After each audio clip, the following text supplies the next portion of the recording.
Welcome to the Success is Subjective podcast series brought to you by collegealternative.org, presented by Lilley Consulting. I'm your host, Joanna Lilley. In today's episode, I was actually the guest. Shayna Abraham did the honors of being the host and interviewing me. It was wild to be on the other side of the table, and I appreciate Shayna's willingness to make it happen for me. In case you don't know me, my name is Joanna Lilley. I'm a therapeutic consultant that works with young adults only, helping them to navigate finding the right resources they need to launch into life. This could look like outpatient provider recommendations, gap year experience recommendations with a therapeutic twist, or just young adults looking for residential treatment options. Now, I got my master's in counseling from West Virginia University, go Ears, and have been working with young adult populations specifically for over 13 years now.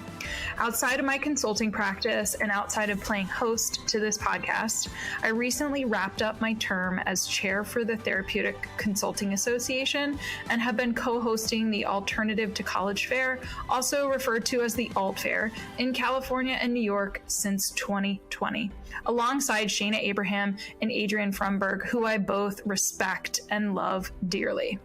Now, before and after work hours, you may find me paddleboarding, reading, canning, or wrangling my two dogs. I currently call Northwestern Michigan home, but that could always change, and I share my time with my adventure partner for life, who also happens to work in a similar-ish field, but specifically wilderness medicine and working for the National Park Service. But enough about me. This intro is new. The start of this podcast is unusual compared to what it normally looks like because, again, it's just me. And the finale, in terms of the questions being asked when Shayna enters the interview, is also different. If you've been on this journey with me, no matter when you joined in, I want to thank you for being here, for tuning in, and for following along. I hope you'll continue to stay connected as the chrysalis that is Success is Subjective transforms into the larger butterfly that it's meant to be. Let's not wait any longer. Without further ado, here's my story. So let me tell you about the expectations that I had growing up around post-secondary education and what I was hearing from my family and the community in which I was raised. So for those of you that don't know my story, I actually grew up in Northern Virginia. So when I grew up, the place I was raised, I would have described actually as rural.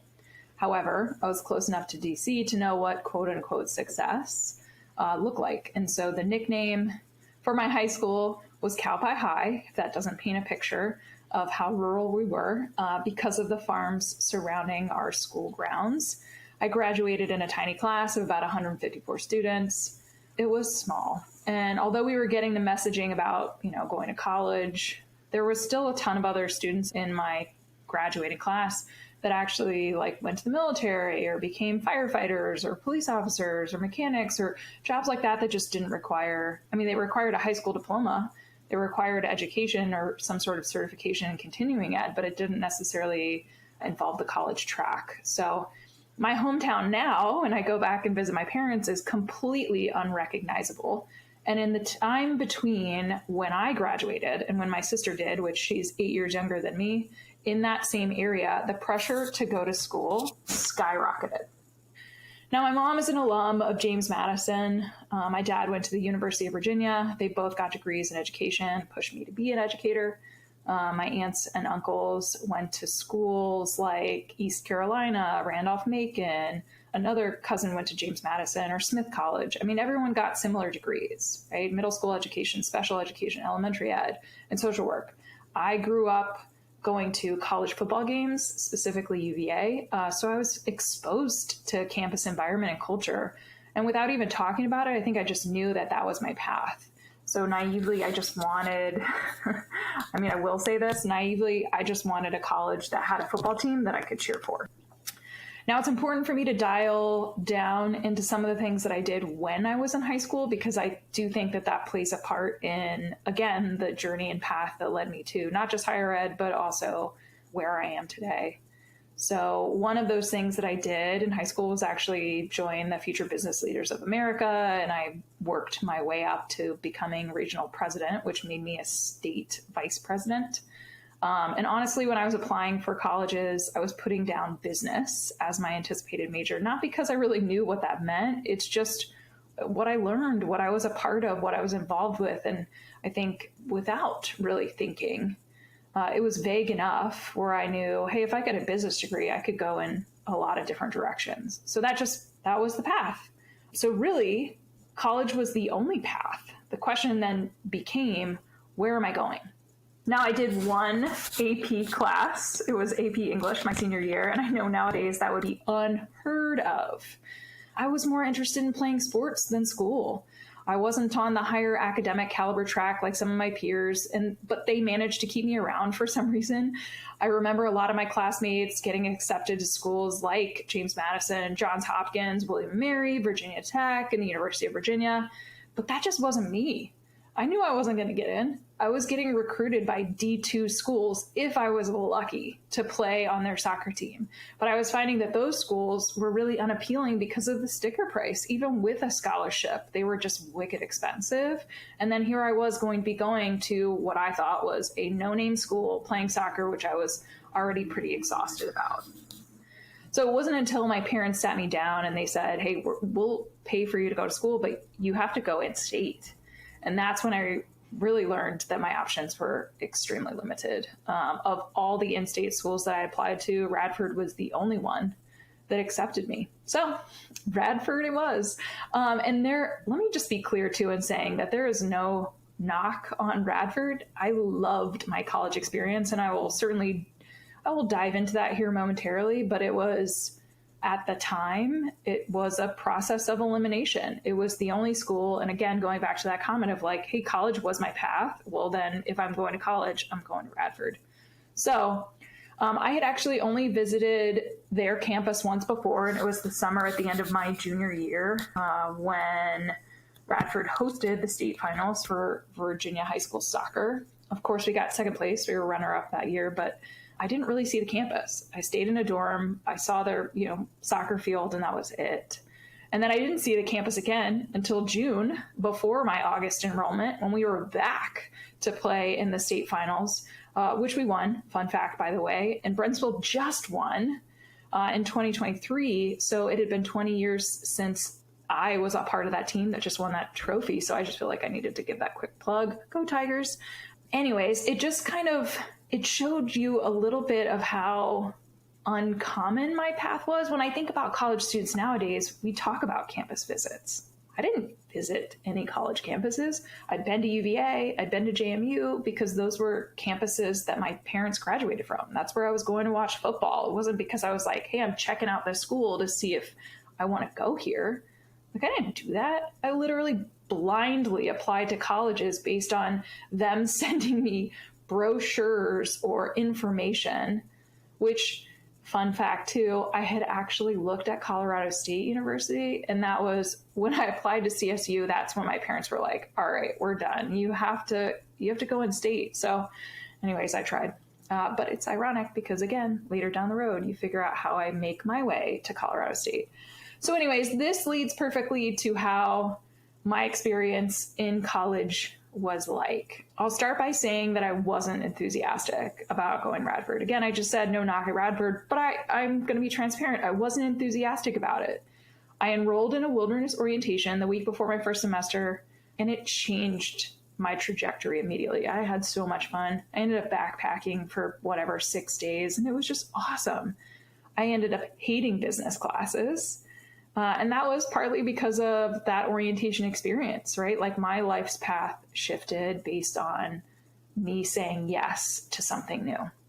So after that point, really, I'm like first week into the college semester, first year, and I'm like, sign me up for every type of outdoor trip that's being offered this fall. I was caving, I went rock climbing, I did whitewater rafting, etc. Like, I found my people.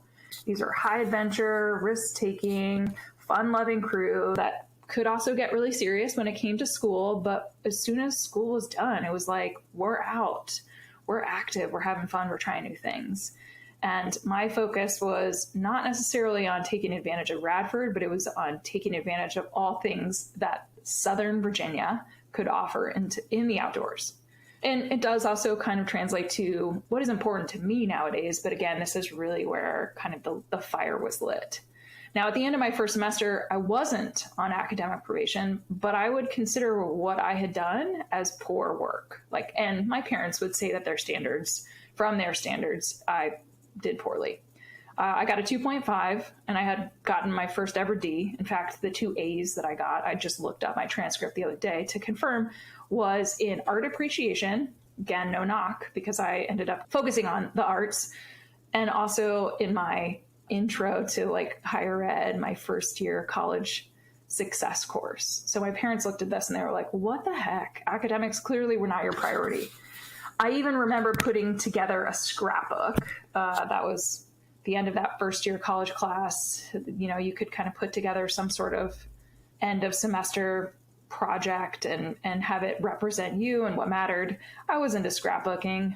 That was a hobby of mine, which is quite contradictory to being this outdoorsy type, but I digress. I'll never forget being proud of the quality of work. I put together the scrapbook where I was highlighting all the fun things that I had done, and I handed it in, and I remember meeting with my professor, and he was like, Joanna, this is such a beautiful scrapbook. You clearly had fun this fall. And I was eating all of it up, right? Yes, I'm so artistic. I had so much fun. Thank you for acknowledging that and validating my experience. And then he said, but I have to ask you, where are you headed with school? Clearly you were socially engaged, but what's your academic plan? You are here on a college campus. You are here to take classes, but I don't know if your focus, your head, is in the right place. He shook me to my core in that moment. He also ended up becoming a mentor to me down the road, which again, you'll learn about. And he was actually the one that planted the seed that Vermont would be a place that I would enjoy. So it did, some direction down the line for me. I followed, but in this moment, he saw right through those perfectly designed scrapbook pages and he exposed me. He really highlighted, because of my abysmal academic performance, he saw right through those perfectly designed scrapbook pages and exposed me. I was an imposter and I was not a college student, and I needed to figure that out. So because of my abysmal academic performance, my parents sat me down over that winter break, fall semester after my freshman year, and basically just said, you got to come up with a plan. You got to do it fast. We don't care what you graduate with, though. Remember the undertones. There is this apple doesn't fall far from the tree. So maybe think about being a teacher kind of a comment. We have 3.5 years more that we're going to pay for you to go to school. Don't screw it up, right? And if you can't finish your degree within the next 3.5 years, you're on your own. So there was pressure applied. Fortunately, I challenge accepted. I took that as motivation, and something clicked. I was like, look, again, here's my reflection. I had so much fun. I found my people. I was super engaged. So how do I now make that academic puzzle piece click and then be interested, engaged, and kind of excited about being in the classroom? So I took full advantage of my parents providing me that opportunity, and I acknowledge how fortunate I am for that. So thank you, Mom and Dad. But I, true to Joanna form, I couldn't just pick one major. I decided on 2. And then I was like, not only am I going to get 2, but I'm going to get 2 and I'm going to finish it within this timeline that my parents have put on me.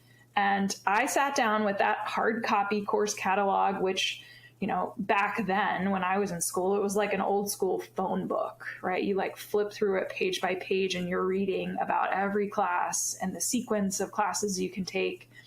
And I did a Tetris or Matrix type experience where I literally plugged and played. I filled out or planned every single semester which courses that I would need to be taking each semester, including summers, for the next 3.5 years. I was looking at what prerequisites were required for what classes. I mean, I was moving and shaking, and I put together a proposal, shared it with my parents. They said, if this is what you want to do, make it happen. Again, we're holding you to, we will provide support for the next 3.5 years. Now, I will say, full transparency, in all of what I did, I ended up having to stay one extra semester, and it was strictly for student teaching. So I didn't actually make it within 4 years, though I did get my recreation degree in 4 years, but my art education came with a bonus semester so I could finish my student teaching. So I felt actually pretty damn good about the job that I did. Again, here's me seeking validation. Not only did I take you up on, yes, okay, I hear you, you're going to put this limitation on me, but I'm going to do it, and I'm going to get 2 degrees out of it. So I enjoyed every single class that I took on campus after that, minus economics and geology, but that's beside the point. But I became completely excited about not just being a college student, but being a student, right? Like not just being in college, but being a student. I was hungry for higher education now that I was finally connected to programs that I cared about. I enjoyed my professors, love my professors. Dr. Wagstaff, thank you. Dr. Bay, thank you. I still look back on my years at Radford fondly because of some of the experiences that I had had in the classroom.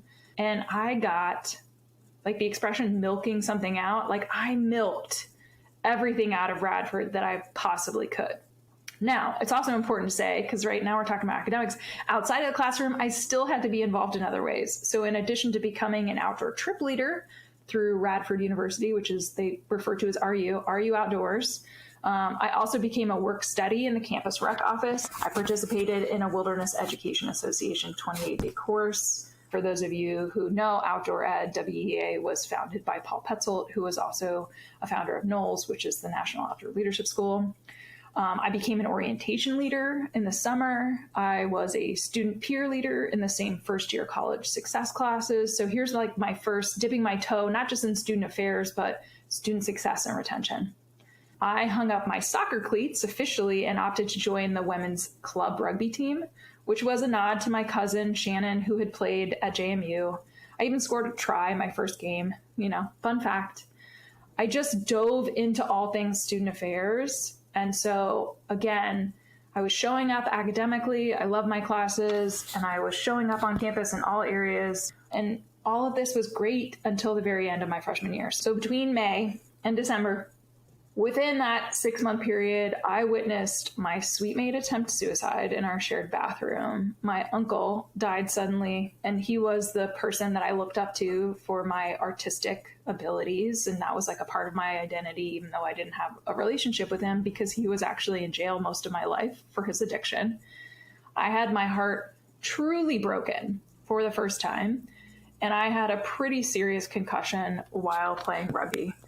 Now, through the grief of some of, those experiences, I would find myself studying too. And as soon as I'd put the book or the notes away, I couldn't tell you what I was actually studying. Honestly, I couldn't even tell you what class I was studying for. I just couldn't remember, even though I was seriously trying.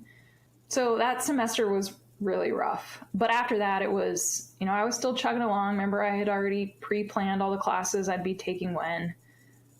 Inching my way towards earning those degrees in that slotted time that my parents had presented to me. But that was it. My college experience was pretty packed. And what I did after that, right once I earned my degrees, my employment experience and eventually marrying all of my employment experiences and the skills that I earned, that's what really set me up for the work that I'm doing today. But let's get back to it. So I graduated in 2007, and I could see at that time the recession was hitting arts in education. So I opted to, quote unquote, use my other degree, right? Here's my fallback rec degree until art education bounced back. Well, I never actually went the art route, though at one point I was kind of entertaining the idea when I was looking at master's programs that maybe I'll be an art therapist. That would be fun. I ended up not doing that, but I can talk about that in a little bit. But the art still plays a part in my personal life today. It just happened to be that I never ended up using that degree. So here I am going the route of my outdoor ed degree. It took me from Virginia, where I completed my program, out to Wyoming, where I got to work for a season working with adolescents with learning differences in an academic and adventure-based kind of like gap year or summer camp program.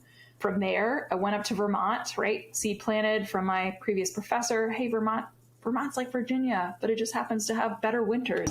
I got to do that. I worked at a wilderness therapy program. I worked for a cross-country ski resort. I worked at a short-term adolescent treatment program that was called the Hospital Diversion Program. It was a 7 to 10 day step down from a hospital after these young people had attempted suicide. From there, I went to Connecticut, where I worked for the Department of Children and Family Services, doing a more outward-bound modeled experience with more at-risk and adjudicated youth. From there, I went to West Virginia, where I became a ski instructor, and then back up to Connecticut for several seasons, and then also working as an experiential educator for a New York City private school that had an outdoor-based campus in Connecticut. And then ultimately ended up in Maine, where I worked at a spa as a receptionist because I needed something as far away from what I thought were like therapeutic environments, but that job might have been one of the hardest. Anyways, the collective of all these jobs it lasted me, that was about 5 years. And from there, I was like, I can't keep doing these frontline staff positions. Like I do need a little bit more of a direction. So I'm going to go back to school, right? Here's the like kind of educator in me, or constantly being pulled towards higher education. I need an advanced degree, not just a degree. I need an advanced degree. And so I went to West Virginia University for a master's in counseling. I was accepted into an assistantship where I was coaching students and also student athletes who were on academic probation. And then I also got to present around campus, like in academic buildings or in residence halls, on topics like, how to study, time management, et cetera. And I really loved it, honestly. The best part about it all was that I was able to use my experiential facilitator skills into action and making those presentations and or my connections with students to be a lot more engaging. There was a lot of resistance, right? Like I don't want to admit that I'm struggling, but as soon as the students realized that I was there to really not judge them or shame them of, hey, your academic performance is poor, but rather asking the question, what's going on? And that was really kind of where the light bulb went off for me. Like, oh my gosh, college students need help. There's an existential crisis that is happening right now. And I just really started to lean in. Like, I am loving these conversations with these young people. And so without even realizing it, I'm headed most likely down another path. So I worked at CSU for those 2 years while I was earning my degree. And then I ended up actually moving out to Colorado, where I landed a job at Colorado State in Fort Collins in the Office of Student Success and Retention, where I got to wear a lot of hats. I was the single point of contact for the Fostering Success program, which is a program where all students that are flagged through the admission process as emancipated, former foster youth, experiencing homelessness, et cetera, were supported from pre-admission all the way through post-graduation. Like we put together move-in care packages, we provided academic support, we hosted a ton of social events just to connect students and make sure that they felt like they had a community on campus. I think because of my experience at DCF in Connecticut, that's how I felt prepared for that job specifically, right? That one hat that I was wearing while I was at CSU. I was also coaching students who were flagged on academic probation and teaching 2 semester courses for those same students. One for, that kind of like warning semester, first semester of academic probation. And then another course for those who were on their second semester of probation and facing suspension. I also oddly got to lead an initiative referred to as Over 90, which meant the students weren't enrolled, but they had over 90 credits, which meant that they had less than 2 semesters from graduating. And so my job was to problem solve with each of these students on how to help them get back into the classroom and complete that degree. hopefully you're noticing a little bit of a theme here, right? Like I'm loving these jobs where I'm connected with students, but there is an ulterior motive with everything that I'm doing, not because it's what I wanted to do, but it's because what the university was identifying was really important, which was money. And lastly, one of the other hats that I wore was serving on a suspension deferral treatment team called Back on Track, and then also being a part of a team for a program called Open to Change, which was really where students were only beginning to get in trouble. But these were all collectively students who were flagged across multiple student affairs offices on campus, like student conduct, red life, academic integrity, or even getting in trouble off campus with the local police department or within the state. So it was through those teams that I truly honed in on some of the collaborative or like cross-team efforts that I still actually lean on today. And I'm grateful for, honestly. But for those who know my story, it kind of comes in waves where there are moments where I feel very visceral about my experience working in higher education. There are moments where I just feel extremely grateful. So I left CSU jaded. I saw like colossal efforts to retain students, and I still saw students leave in droves. Like I felt like the more effort I put in to help match students with the resources that they need, for every one student in that category, I would have 10 more that were just like, we're out, we're gone. And although I poured my heart into helping these students, in the end, I realized that higher education was in the business to retain tuition-paying students at the end of the day. And if somebody couldn't meet the university more than halfway, meaning the university saying, hey, we provide all these resources, we're going to meet you in the middle, but you have to show up. We've got all these academic supports. We have all these social supports, but you have to get out of your room. You have to make the appointment. You have to follow through. If at the end of the day, the student could not actually like make it, then the university would say without saying, good riddance. I mean, that sounds so exaggerated, but honestly, that was my perspective. At the end of the day, the university was like, why do we care? If they're going to leave, we need to actually redirect our attention towards the student that's going to stay on campus, the one that can meet us halfway, or the one where when we call them, they are going to answer. So as a staff, I just felt like there was a general approach, like this general approach for students, or what they were being met with, just didn't align with who I was. I mean, again, here I am coming kind of fresh out of my master's in counseling, and I'm like, I'm about meeting you where you're at, right? What is the congruence? It just felt like the training that I had received was not how I was supposed to be approaching the students that I'm working with, or I'm a part of a team collectively that is not using that philosophy as the approach to work with the students. And so I couldn't be there anymore. I couldn't do that. I had to separate myself, and I wanted to be the one who was continuing to meet a student where they were. Like, if I could build rapport, if I can meet you literally right off campus, let me be the guide in connecting you to the resources that you need to feel like this experience wasn't, not just the experience was a failure, but that you are a failure. So I couldn't just jump right into a consulting practice full time. I mean, honestly, I haven't even talked about this. Like I knew way back when that consultants did exist, but I also am sitting here like, I only want to work with this very specific population, and I don't think consultants do that.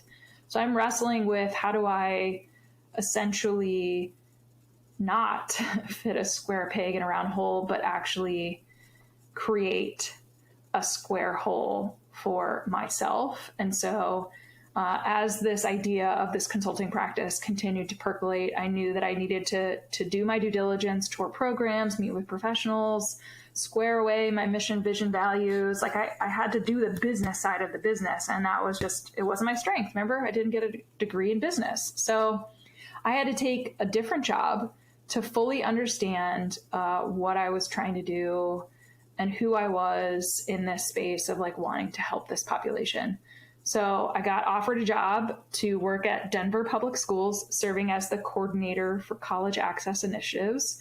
I also simultaneously took a seasonal reader position at Colorado College so I could get a better inside knowledge of the college admission and acceptance process. I left higher ed to work in a K-12 system only to totally discover that the epidemic was not isolated to just college campuses. Fortunately, I worked for an amazing human, so shout out to Dr. Samantha Haviland and the crew of folks I worked with at DPS. I love and miss you guys dearly. The message from DPS was not, which college are you going to, but rather the question that every student that was about to graduate was being asked, well, what's your plan?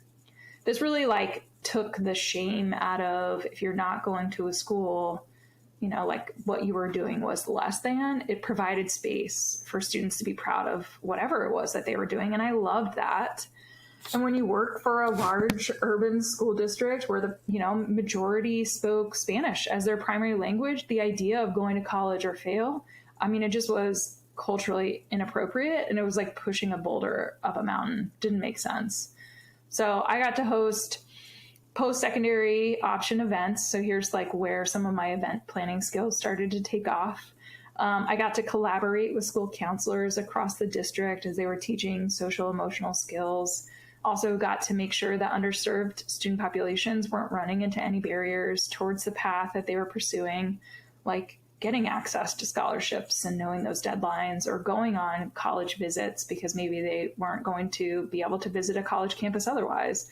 Making sure that there were application fee waivers that were presented to students that needed it, learning about accelerator programs that would pay students while they were in the program. It was a really fun job, but DPS knew on day one when they hired me that I was simultaneously building my consulting practice, so my time with them was limited. And what I learned through my experience with DPS is that mental health in adolescence is real and needs to be the primary focus for families and schools. I learned that even the most academically successful students from DPS were dropping out of college. I had a front row seat to what I felt like continued to be the perfect storm. Now, mind you, all of this is viewed from where I'm seated, and we're talking about pre-COVID, folks. It was bad before, and now it's tenfold. So what I'll also share next is kind of a gross generalization, and I think it still stands true. At least this is what I was seeing, several years ago. Higher ed was pointing their fingers towards K-12 saying, you're not preparing students to be successful on campus. Again, here's this undertone. What is success? What are you talking about when you're saying successful on campus? And K-12 was pointing fingers at higher ed saying, you're not providing the services needed to meet the needs of our current grads in order for them to be successful, quote unquote, on your campus.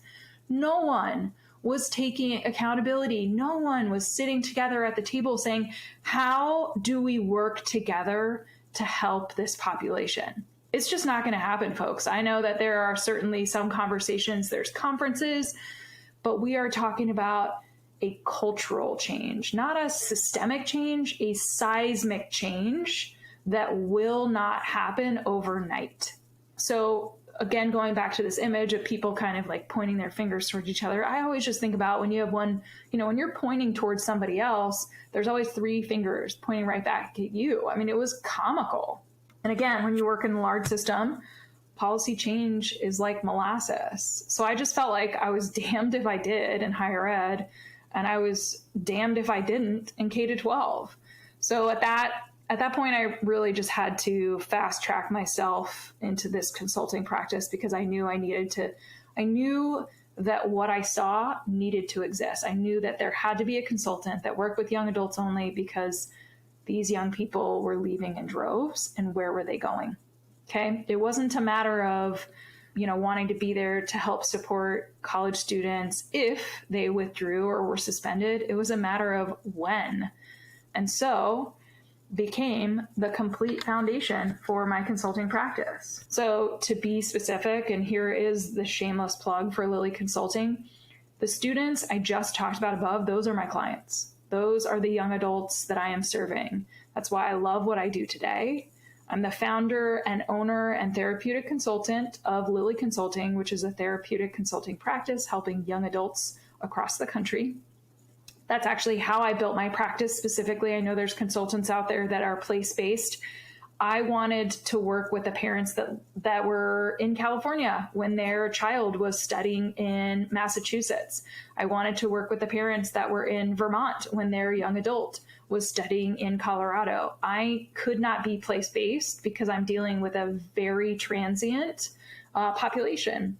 And so I wanted to just make sure that my expertise and knowledge was not limited to the state of Colorado, but rather just be in a position to help any college student from any institution across the US, no matter where geographically they were raised. I see myself as an expert in understanding the emerging adult population, understanding the struggles that exist in the K-12 system, especially around college access and transition, and I'm well aware of the barriers that students are met with when they land on campus. I can dive in even deeper and say specifically I work with both neurodiverse and neurotypical clients. I end up working with people that are academically ready for a college campus, but they struggle or they postpone going to school, not because of that academic readiness, but rather because of not being prepared socially, emotionally, or because if they did go to school, their maladaptive coping skills show up in full force, right? Avoidance, isolation, thinking traps, overcompensation, self-medicating, like you name it. There's little to no resilience, there's no grit, and there's no experience with failure. They've been protected, they've been on this path, and now all of a sudden they're literally out to sea without a keel, without any paddles, and it feels really scary. So I hung my shingle full-time officially in August of 2018. I had to think about it for a second. I launched this podcast in fall. It was right actually at the November IECA in Atlanta. So November of 2019, and just started recording aggressively people sharing their stories of nonlinear paths. I linked up with Shana Abraham to get connected on her series with the Alternative to College Fair, or what we know as Alt Fair. At the time, I was planning to host it in Denver in April of 2020. And obviously, we all know how that played out, but I've since been involved since 2020 in trying to host this or just offer this experience for young people in California and New York. And then I also totally weaseled my way onto the board for the Therapeutic Consulting Association, where I was until my term ended last spring, March of 2023. So I was, and I still am, all in when it comes to helping young adults, to being fiercely passionate about doing really good work as a consultant, being prepared, having knowledge, and being an expert. And what I, right now in this moment, what I giggle about the most is, like, in reflection, if I think about what 16-year-old Joanna, who was wearing business suits, which were very fashionable, mind you, I'll post a photo. I had like a bright pink suit. It was amazing. At these FBLA conferences, I had no idea the journey that I'd be on to fully become my own business owner. In fact, during all of those experiences post-undergrad, I was never on this path of thinking I'm going to own a business. In fact, I actually thought that ship had sailed. Here I am getting a degree in recreation, parks, and tourism. What am I going to do? Maybe own an outfitter? That could have been, but that was not of interest to me, at least not then. And so I just kind of thought, oh, I'm going to work in the outdoor industry, or I'm going to be an art educator. But here I am now, literally 20 plus years later, I am finally owning my own business. So all of that is to say, you have finally heard my story. Obviously, this was a little bit different because I just wanted to talk through it. I wanted to talk out loud, and I didn't think that I would be able to totally paint the picture of all of those experiences that built up to the skills and the knowledge that I have now if it was, the Q&A that I typically do. So obviously I'm the host. I could do what I want. So I wanted to share it with you without any interruptions. And so now you've heard it. I'm going to bring Shana now into the conversation so she can ask me a couple questions and we can finally let the sun set on this podcast. Here's Shayna. So with that, let's jump in. Based on your own journey, do you see yourself as successful? I've asked this 199 times to other people. I think the fun thing about me answering this question right now is because I want to answer it in terms of my journey on the path that I led from young adulthood to where I am. And I also want to answer that just in terms of being a podcast host and being in the final episode of honestly saying farewell for now in that space. So for my own journey, here's the biggest thing. I was terrified when I left. I had a vision very clearly for the path that I was supposed to take. And I was simultaneously terrified that this vision would not become a reality or come to fruition. And I poured not my heart, but my soul and everything, every fiber of my being into my consulting practice, because I had a lot of naysayers who said, there's no way you'll be able to have a consulting practice that thrives where you're only serving such a specific population. And I really wrestled with that, dang it. I left higher education. I saw the need and I was only at one school. I thought for sure this would be a slam dunk of there's way more young adults that need help than there are those of us that are available to kind of help be that navigator and guide through this process of connecting them to the right resources. So I allowed this seed of doubt to be planted and I personally watered it. So then I just kind of vacillated back and forth. And then once I realized I needed to rip that seed right out and never replant it. Jokes aside, I look at me today, right? 7 years from the day that I said, this is what I'm doing. Literally just celebrated 7 years. And I feel successful in that I took a leap. I was terrified. I saw it through and I'm able to pay my bills. I have a mortgage. I have a relationship. I have work-life balance most days, not every day, but most days. And in that regard, that's where I see success, in that I carved a path for myself and I made it work. And that feels really stinking good. And I'm able to pat myself on the back. And I'll also say too, some of those naysayers, right, going back 7 years, they are looking at me saying, wow, I was wrong. You were right. You could have made it work. And I totally planted that, again, I was the voice planting that seed of doubt. And so I have proven other people wrong by following what I believed was my path. And in that space, I do feel successful on the journey that I've been on. Now, to answer it just quickly, I'm not going to be verbose about this, but as a podcast host, this has been such a journey. It's been so exciting. I'm kind of getting choked up a little bit.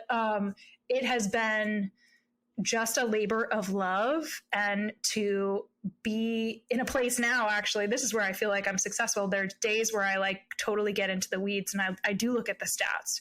How many people are actually listening to this? I pay attention when parents say, oh, I'm taking a walk in the morning and I just listened to episode 157 with so-and-so. And I just love that interview. That's great. I don't remember who 157 is, but shout out to that person because clearly they are stuck in my brain.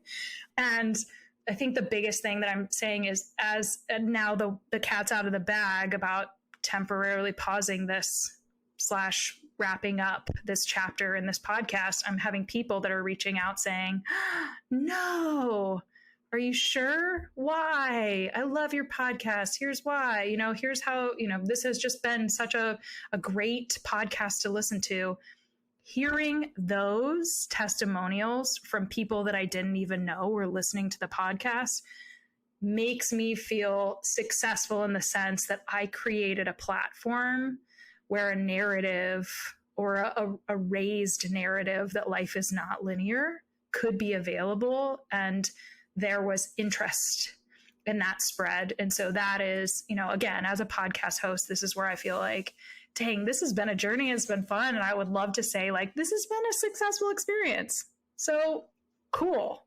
It sounds like there's a connection between your practice and what you've done with this podcast as far as shifting the belief around what is needed for young adults and what, kind of reimagining and dreaming of what this space for young adults can look like.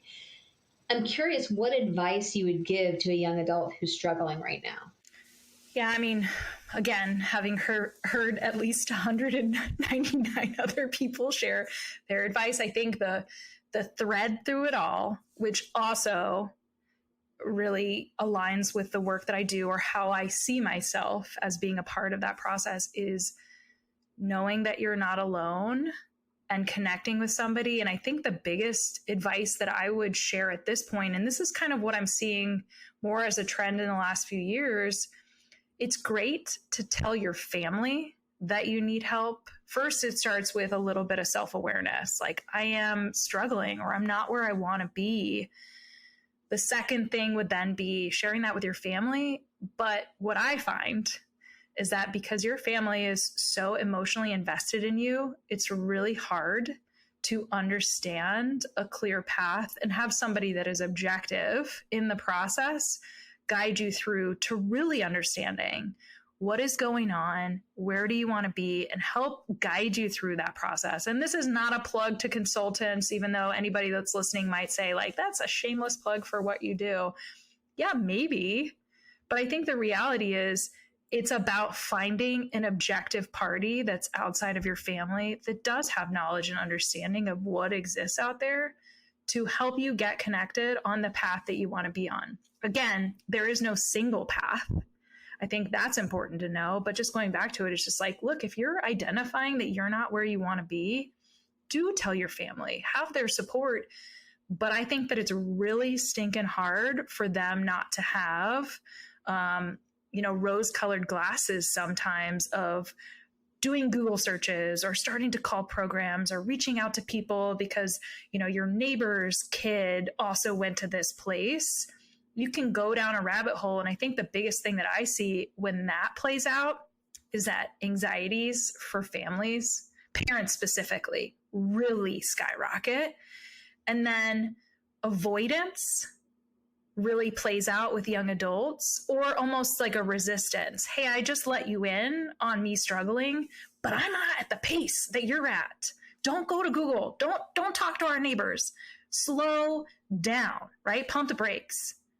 Parents, I need you to calm down. But I think having that objective person that just kind of serves in this non-judgmental space that's also not a therapist, right? Or not acting as your therapist, but has understanding of like what young adults are going through, and that person's approachable for you as a young adult, and you're interested in like, hey, I'm going to reach out to that person because I think they might be able to help me. Please connect with some sort of objective party that can kind of help guide you through this process. Finding a guide, finding a mentor, finding somebody that just gets it, I think is so critical to feeling seen and heard in this journey. And I know the families that have worked with you definitely feel that. Probably some more than others, just like with my practice, but I know that there are those that feel that way. I'm curious, for those of us who have listened to the last 199 episodes, I just need to emphasize, 199 episodes is amazing. What do you hope we would have taken away, and how would you like people to carry this message forward? Yeah, I mean, it goes back to how the idea for this podcast started. And I would just like to say like that the start is the bookend, and where we're going right now, or kind of this episode 200 is the bookend of what's also going to carry on to the next chapter, right? Like the episodes that we have interviewed, people that we've interviewed, the episodes that have been published in the last 4 years, it's all between these bookends, and it's great. And it's a fraction of the stories that exist out there. If only I had like a larger presence where I could get more famous people or more big names that mattered, and maybe it would raise the platform for ultimately the narrative, which is there's no single path towards life. There's actually a shitload. Okay, picture that shitload of people that are not on this college track at 18, or they think they are, and then the track is derailed or the train is derailed off the tracks. It doesn't mean that that's the end of the road. It just means that you were headed in one direction that wasn't really where you were supposed to be. And so now life is throwing you these forks in the road, and you get to make choices with which paths you are leading down. And so to answer your question, I hope that when people are listening to this podcast, whether it's after this last episode is, if you're hearing it kind of after the fact, or if you've been following the journey, as each episode has been released, my hope is that it's given you insight into different people that are all mostly serving young adults in some capacity, or trying to connect with helping families. And most importantly, certainly demystifying this idea or single definition of what success looks like, being able to impart advice, but being vulnerable to spotlight their journey and say, look, this idea of perfectionism doesn't exist. That the idea of knowing what you want to do at 18 and enjoying it doesn't exist. And if it does, oh my gosh, you're an anomaly and that's exciting. And let me ask you again at 22 and then 27 and then 35 and then 60, if you're still doing that thing and if you love it, chances are no. That's hopefully the takeaway from these interviews, very personal insight into people's journeys. And then the audience for the podcast was always young adults, right? We do want young adults to hear it so that they can understand the path that you're on. You'll figure it out. You don't have to know it. You can figure it out. It'll come to you. You make choices. That's what life is about. It's also about parents understanding that their kid is going to be okay. And my hope is that more parents are spreading this, right? If you're stumbling upon this episode or any of these episodes, and this is something that other parents need to hear, spread the message, because that also kind of goes more towards your second question of just what do I hope will happen? I do hope more people will reach out to me and say, hey, when success, not if, when success is subjective comes back, can I be interviewed? I want to share my story. Yes, please contact me. I'll make sure my contact's in the show notes. Just reach out. I'll just keep a running list. 200 people, again, is a drop in the bucket for the world of the stories that exist out there. This was merely meant to be a passion project to change the storyline that every young adult that is not on this college track at 18 is not going to be successful in life, because that's just garbage. What is your biggest takeaway after hosting this and listening to 199 versions of what is success? I literally had a conversation with somebody earlier today, and they were like, why are you wrapping up this podcast? Again, the reason why this podcast exists, or the idea behind it, is just, it's so personable. They're short, they're interesting, there's mystery to it, but you also know what questions are going to be asked. So it's easy to follow along, especially if you listen to multiple episodes. I think the biggest takeaway for me, well, let me finish that train of thought that I was saying when somebody asked.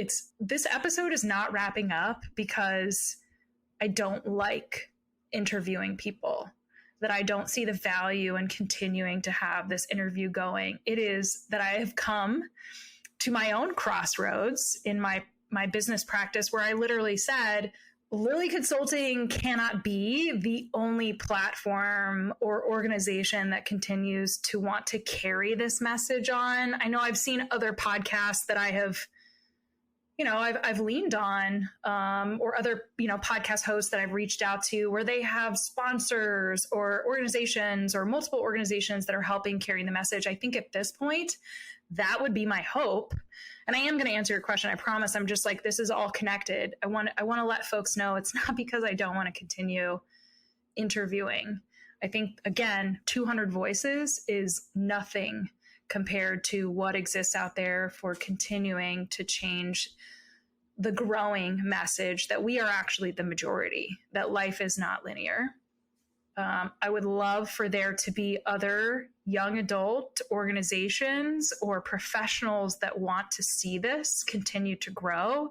And I invite them to contact me if that's something that you want to do. Otherwise, this feels like a good stopping point for Lilley Consulting to say, as a single organization carrying this message and continuing to interview more people, it's a good time for me to hit pause.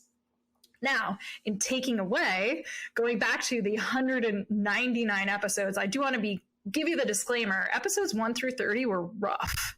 If you go back and listen to them, I feel for those guests. I had such a vision and I was so excited and I was so green. I had no idea what I was doing. My audio was awful. The platforms that I used to record were just I cringe.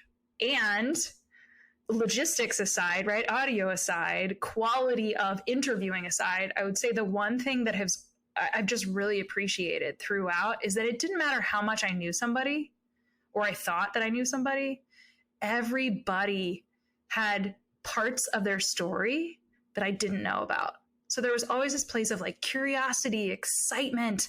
I never knew what to expect in terms of the banter that would exist in these conversations or the emotions that would arise, because we are talking about some pretty, touchy subjects depending on somebody's journey, or anticipating their response to how they would define success and themselves if they view themselves as successful. And then obviously just always being curious and leaning into any type of suggestion or advice that they would give. It would just, yes, it was the same questions every time, but no single interview is identical or even close to identical. Even if somebody answers that, like, do you see yourself as successful? The tone, the inflection, the delay, the response, the approach, everything's different. And so I think that's if we're going to look at this podcast as an onion, that's another added onion layer of how different each of us are in our journeys. And yes, I asked those same stinking questions, but every single interviewee, every single guest, I was just humbled that they felt comfortable showing up, having a conversation with me, asking some pretty loaded questions or some questions that really invited them to be pretty raw. And again, this is a reason why I'm saying, as I'm hanging my hat right now, taking down the shingle for Success is Subjective temporarily, it's not because I don't love these interviews. It's just because of that place of I'm at a good stopping point and I need other people to be involved in carrying out more of these stories to continue to change what exists as successful and the pressure that exists on an 18-year-old. It needs to be shifted. It sounds like the passion and sharing, not just the narrative, but the changing of the conversation so that it's not just you go down this particular road, we'll call it, the college highway, is what you're hoping that people are taking away from these stories. So my last question for you is, what's next? Well, let's think about this. I think that there is a not so subliminal message that is inviting people that might be interested in reviving or carrying this podcast into the future. That invitation exists. I also think if it doesn't play out, or this is the end of the road for this podcast, I'm okay with that. I feel like I'm ending on a good note. You just heard me share my own personal story, which is, maybe obviously I'm a little bit biased, but it was exciting for me to be able to talk through that. And I do think that there's an opportunity for me to shift away from podcasting in general and still providing some sort of overlapping opportunity for messaging similar to Success is Subjective, but just maybe not in the audio realm. So again, I'm trying to flush that out. I don't know if that will ever come to be. First and foremost, my focus has always been on my consulting practice and being able to show up for the young adults and the families that I work with. The podcast came as a secondary love. Again, that it was a passion project for me, and it came out of me touring programs and talking about who I worked with and this young adult, and every single program always saying, oh, that was my story. Well, cool. Can I just get you as a podcast guest? Anyways, I loved it. And I think that this is an opportunity for change in maybe videos. I don't know. Maybe just a break from content in general. I don't know. Going back to just presenting the good old fashioned way in webinars or conferences, or doing nothing and just consulting. And if I'm not working on consulting, then I'm out paddleboarding on the lake or spending time with my husband, or, like whatever it is that I want to do, just making sure that I'm seeing the purpose, and also making sure that I am not doing what I'm doing alone, unless that's really the only way to do it. I think this next iteration of what comes next is, how can I continue to create change and awareness that will impact more young adults and parents across not just the US, but the world. And hopefully there will be, again, an army of other professionals there to rise up and help change that narrative. I love that. It's a group effort. It always is. I super appreciate you letting me interview you, because I know you've been putting this off for at least 199 episodes. Well, I appreciate you offering to interview me. And it's a little bit different, right? This interview is like you're personally asking me about what's on the horizon. How has this been? It's different than me talking about my journey, but rather talking about kind of the journey of the podcast and what comes next. I couldn't envision anybody else better to interview me than you. Yeah, it's been a journey. I'm excited to see what's next. For the podcast, for Lilley Consulting, space can create lots of things. It sure can. I'm ready for it.